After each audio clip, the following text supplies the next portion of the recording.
Hello, I'm Dani the Guide, and are you ready for today's special snippet of history? Well, it's May the 12th, 2020, which marks the 200th anniversary of the birth of one of the most prolific nursing figures to emerge out of the 19th century, Florence Nightingale. She was born in 1820 in Florence, Italy, hence her name, and was moved back to Britain to be raised as a well-educated, well-mannered, strong-minded woman of the middle to upper class set. But her parents received the news that she was going to pursue a career in nursing. Dun, dun, dun. Now, the reason why her parents would have been mortified at this announcement was because of the associations with nursing at the time. You see, in the early 19th century, nursing was often supplemented with an income from prostitution because they had such a low wage. But despite all those barriers and stereotypes, Florence Nightingale persevered, and by the 1850s she was personally requested to go to Turkey to set up a hospital that would receive soldiers of the backlash of the Crimea War. This was a war in the 1850s that was fought between Britain, France, the Ottoman Empire, Sardinia, collectively fighting against the Russian Empire. Now, the wounded soldiers were dying more from their wounds than the actual battles, and it was because of hygiene levels. And in Turkey, this is where Florence Nightingale, who managed the hospital and trained fellow nurses, really started to implement some of her radical reforms for the day, such as hand washing. And one of the other ones, go figure, was that nurses and doctors shouldn't turn up to work drunk or drink on duty. And because of these reforms, the Times newspaper picked up on her work, and she was nicknamed from their phrase, the lady with the lamp. So imagine that image that you get of the lady with this Victorian astute demeanour, walking through the dark wards with her lamp.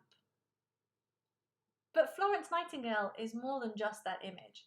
She, in the 1860s, helped design the new site for St Thomas's Hospital by implementing spaces that could be separately defined for medical hygiene to exist, so that you could have proper recuperation times and that people would stop dying of their wounds and post-surgical wounds.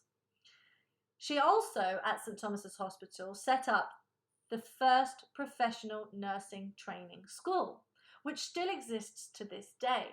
And any nurse that trains at St Thomas's Hospital can endearingly nickname themselves the Nightingales, which I think is really, really sweet.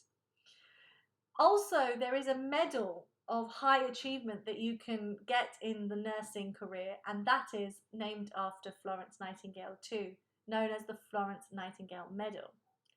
And if you train at St Thomas's or anywhere else in the country as a nurse, at the very end you must take a pledge, which is now known as the Nightingale Pledge. So even after death, Florence Nightingale is well revered and well respected.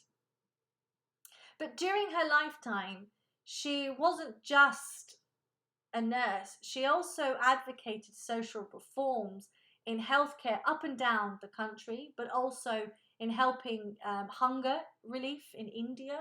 She also helped to abolish laws that were very harsh against the women convicted of prostitution. She also went ahead and advocated a bigger presence for women in the workplace. But not only that, she was a writer and published at that. And what made her really special was that she wrote a lot of her publications in simple English, so that even the most illiterate could understand what she was writing about, putting her theories of hygiene forward. She also, interestingly, was a pioneer in data and statistical visualization. Well, what does that mean? Well, she's considered to be one of the founders of the pie chart, which I think is quite amazing. Not being mathematical myself, I think everything mathematical is quite amazing. And, you know, during Florence Nightingale's lifetime, she really was a well-respected figure. You know, in 1883, she became the first ever recipient of a Red Cross medal, which is associated with nursing and the medical field.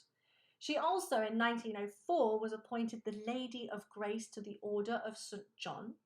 1907, she was the first ever woman to receive an Order of Merit, which is really something in itself.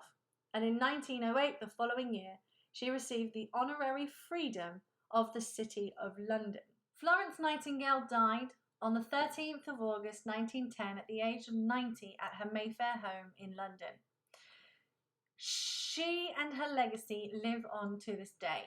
Thanks to her, we have the hygienic social reforms in nursing, midwifery, and the medical advancements.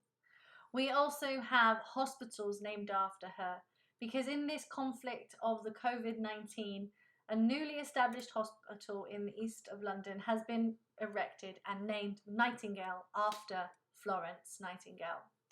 And her birthday today is also known as International Nurses Day, which is why I'd like to take a moment to say thank you to all the nurses working on the front lines during these unprecedented times. Not just here in Britain, but internationally, worldwide. Thank you for all that you are doing. So there you have it, a snippet of history in a special episode about Florence Nightingale and her legacy.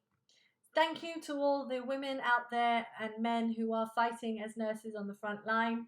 I'm Dani the Guide, and I hope to see you in London soon. If you did enjoy this video, please don't forget to subscribe to the videos and the channel, and also have a look at some other ones. If not, I'll see you in London soon on a tour.